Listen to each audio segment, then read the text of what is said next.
This is Rob Tebbutt for Boxing Social. Delighted to be joined, as always, by Ben Davison. We're here at the lovely Lamex Stadium in Stevenage, ahead of Billy Joe Saunders' WBO interim title bout with Shefat Isufi. How you doing, Ben? I'm good, thanks, Rob. You? I'm not bad. You're looking very slim. Yeah, been doing a little bit of training, you know. It's the bit where you tell me that I'm looking slim. You look how I looked 2 months ago. I think that's fair to say, to be honest with you. Quite a lot of people have been commenting on that recently. Yeah, how you doing? Been a while? Yeah, been a little while. When January? You got me in trouble with my missus when we got stuck in traffic. Oh, yeah. The traffic. Yeah, she doesn't watch Boxing Social, so I'm all right there. So, how you doing? How's Billy Joe? He's got himself a fight. Yeah, he's got himself a fight finally, and yeah, same as always, in preparation, in the gym, trying to manage the three of them, should I say. So, got my hands full. Let's talk a bit about that, because I mean, I know that you've worked with Billy Joe for a number of years. It's not a new thing, but this is the first time the second time after the Akavov fight that you've been kind of the head trainer, the lead trainer. What's it been like adding him to a gym that's already got Tyson Fury and Isaac Lowe in it? Well, it wasn't like lead trainer for the Akavov fight. It was just sort of a last minute thing. I stepped in to help him out, so lead cornerman, you could say, for a situation. But what's it like? Yeah, it's good. They all bounce off each other, all drive each other on. They all know each other, and so it's not like a stranger coming into camp, and it's working well. How long ago was it that Billy Joe asked you to kind of take him on, as it were? Obviously, he had the split from Dominic Ingle. When was that? A couple of weeks ago. We was doing a little bit of work, and he just gave me a call over the weekend after and just said, look, what's your plans? And had a discussion with him, and that was it. What was it about?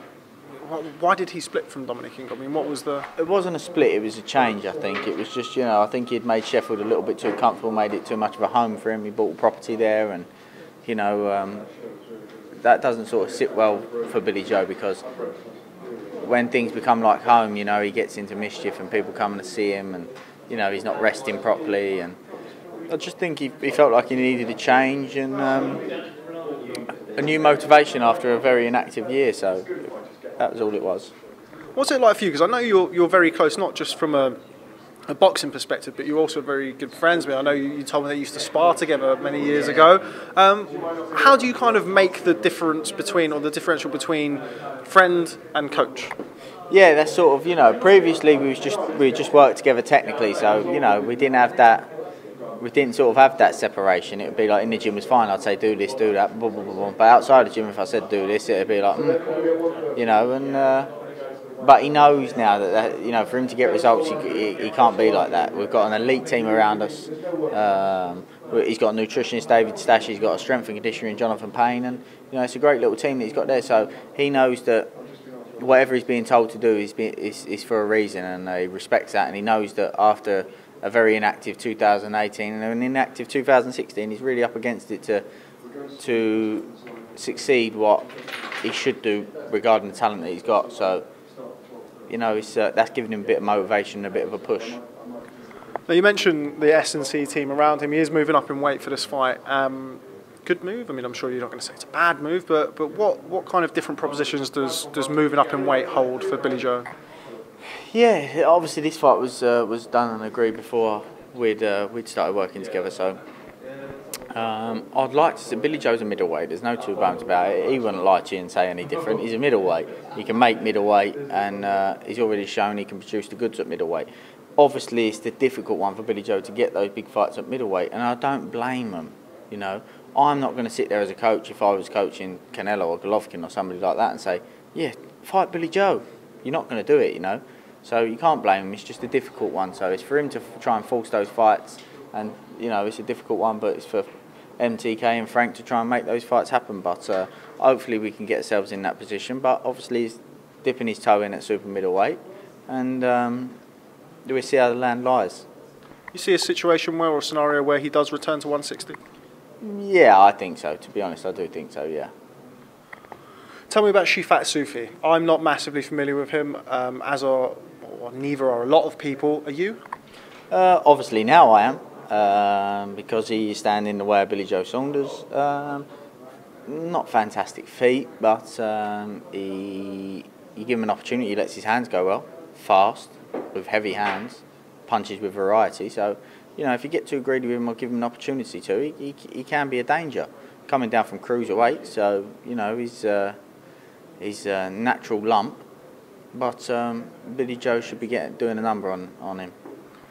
What do you make of kind of there's been a lot of confusion surrounding what title is going to be at stake. I see on the poster over there, it's the interim title. I know Gilberto Ramirez boxes before Billy Joe, who still technically currently holds the super middleweight title. What can you tell me about the situation with the belt? Yeah, I don't know, you know, I don't know the situation. I don't know if after that fight he'll have to make a decision before these fight. I don't know if he, you know, I don't know if he that ideally should be the case. He should have to make a decision before these fight if he's going to stay down or step up. And if he steps up, I'm sure this will get upgraded to the world title. So, you know, it's I suppose we just wait and see. You're somebody who I know you have quite a keen understanding, or you certainly have an interest in kind of the physiological side of the sport, and you know, basically what I'm trying to get at is if he does stay at super middleweight, you've got the likes of Callum Smith, you've got David Benavidez. They're big super middleweights. They're essentially cruiserweights who make super middle. Would you give Billy Joe a chance in those fights? I wouldn't write Billy Joe up against anybody. Obviously, you know, Callum Smith's massive at the weight, absolutely massive at the weight. And if Billy Joe was to fight Callum Smith, it was a situation where he can't get an opportunity anywhere else. But like I just said there, Billy Joe's a middleweight.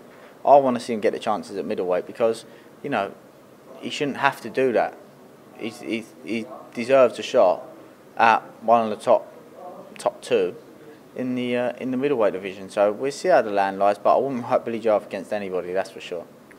With the likes of Canelo and Golovkin, obviously boxing on DAZN, was that part of his kind of thought process in moving up? If he's going to take those fights, then he would essentially have to go and box on DAZN. Was that part of the thought process in moving up in weight? I think so. Like I say, this fight was done before I started working with him, so I wasn't, you know, I wasn't obviously too in depth in the plans leading into this. But what I do know is if this gets upgraded to a world title, he comes with a little bit more say and a little bit more shine about him than, you know, being in the position he was in at middleweight. So, you know, obviously, like I say, we want the big fights at middleweight, but we'll see how the land lies and we'll see what the situation is saying here. Another middleweight / super middleweight, Chris Eubank Jr. I haven't spoken to you since the Eubank Jr. James DeGale fight. Just first and foremost, your thoughts on that? It was a difficult one, you know. It was I don't know. There was improvements from Chris Eubank Jr. for sure. You know, he had a little bit of patience. He tried to time DeGale, which was the right thing to do. He did need to do that. DeGale, you know, I just don't think he believed that he still had what he needed to have, because he was trying to force things and falling in and trying to nick moments in the fight rather than actually being cute and clever and using his best assets. And I think he'd already had that in the back of his head, because he didn't try to make adaptations through the fight. He just kept doing the same thing, and you know, it was unfortunate. In regards to Eubank, like I said, I think he made improvements, but he doesn't want to be boxing Billy Joe. Is that a fight that we can realistically see at super middleweight or middleweight? No, I don't see that happening at all. He's going to come through, say, oh, I'm a world champion, want 50-50 or something like that, do you know what I mean? And he's already been beat. Whereas Billy Joe's trying to chase the big dogs of the division. If he went and fought and beat Canelo or someone, then it's a different ball game, do you know what I mean? But he's been beat by Billy Joe. Billy Joe's trying to, you know, Billy Joe will be doing him a favour really to give him a rematch. And that's why I can't see it happening really. Just final one on Billy Joe. I mean, I know you're local to the area, as is Billy Joe. How good is it to kind of bring boxing to this part of the world? I mean, it's very local to the pair of you. It's going to have quite a following, I'd imagine, on fight night. How good is that for you? Yeah, good. And a lot of talent comes out from this area. Hell of a lot of talent comes out. Hertfordshire, London sort of area. So Hertfordshire, Essex and London. So I'm sure there'll be a very strong undercard and very good support. Moving away, again, first time I've spoken to you since Tyson Fury first and foremost signed his deal with ESPN. Now, one thing that stuck in my mind is the first time we spoke post Wilder Fury, with your trainer's hat on, you said that it might be worth him taking a fight that's not Deontay Wilder at the time. That's what's happened. Thoughts? Yeah, I said that at the time just because I knew that he needed a bit of a rest from you know, the weight loss and then the fight, and you know, he needed all that. But then it looked like, you know, they was trying to pursue the fight, but they wasn't going to go back to we wasn't going to go back to fight on Showtime and let the same mistake happen again, because that's the definition of stupid, expecting different results. So, you know, then it didn't look like that was going to happen. Then we started getting whispers that Brazil-Wilder was already done. And Tyson was flying, Tyson wanted to box, and he was going mad, and he wanted to fight. And so, you know, we decided to, you know, it was going to be too late, so we had to get our foot down and make a decision. And we made a decision to box on June the 15th. A few opponents got sent over, and we went with Tom Schwarz.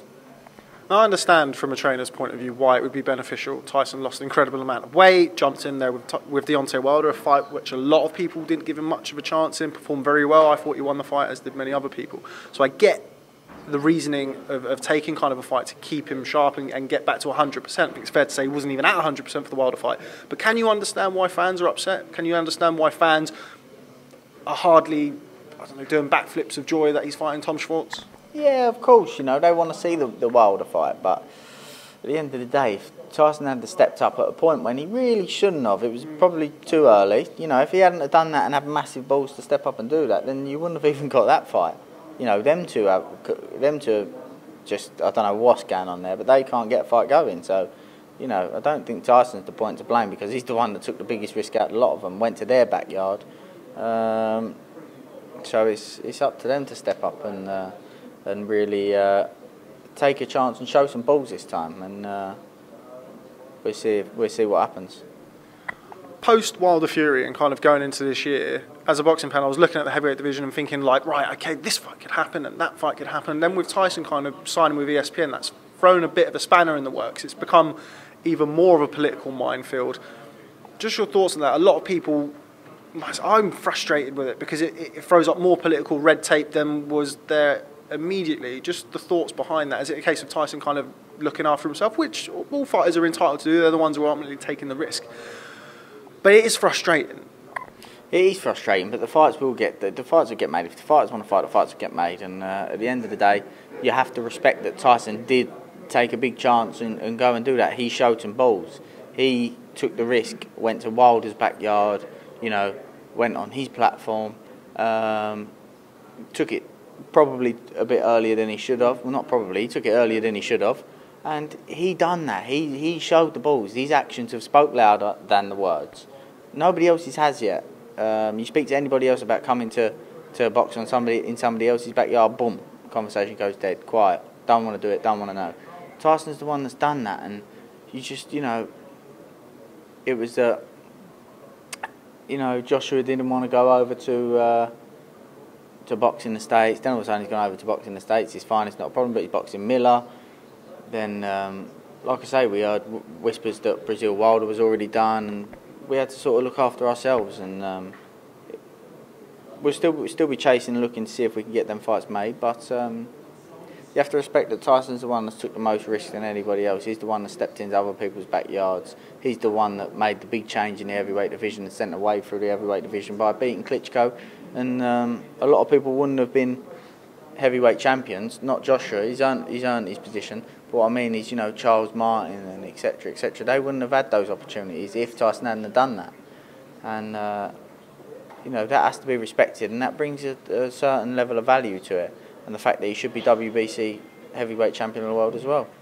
So that's the first time you've said that to me. So the Brazil fight was, in your opinion, was being negotiated and done during negotiations for Wilder Fury 2? Well, we heard whispers of that, and then it was a situation where, do we sit, wait, they play it out, then we're in a situation where it's like, whoa, where do we go? Do you know what I mean?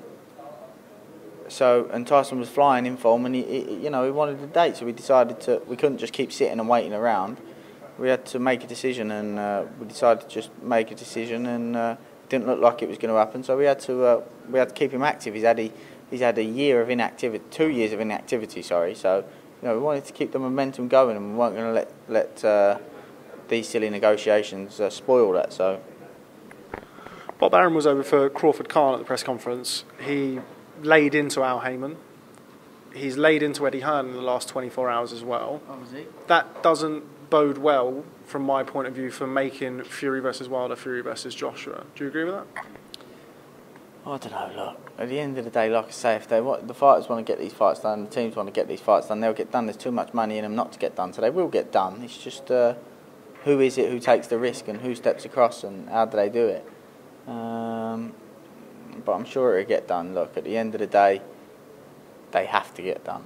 And we've had the fight. The way people are talking as well, it's like, oh, we're never going to get him to fight. Well, hold on a minute. In December, Tyson did do that. He stepped across to somebody else's platform and took the risk. And, for the fans as well, he didn't do that because it was perfect for him, was it? It wasn't ideal timing. He could have fought one or two more, but, he stepped up and saved the heavyweight division while it was in a position where no big fights was getting made. And he needs to be credited for that, for sure. With kind of all of this money being thrown around in America by streaming services, got DAZN throwing a lot of money, ESPN throwing a lot of money, Fox and Showtime also trying to sort of keep up with the pace, as it were. Is it fair to say that fighters, Fury versus Schwarz, Joshua versus Miller, Wilder versus Brazil, I think it's fair to say none of those three fights were on top of every boxing fan's wish list, but the fighters are still making good money taking those fights because of the financial aspect of America. It's kind of paying fighters to enough that they don't necessarily have to seek out the big fights to make the big purses? Obviously, these lads will get paid phenomenal money because they're commercial machines, really. So, they're going to get paid good money for fights that, and outside of the other two. But at the end of the day, they've earned that position. And it only means that when you do make those other fights with the other big two, it's only going to be even more. There's a lot of money out there and a lot of money to be earned, but it's not all about money.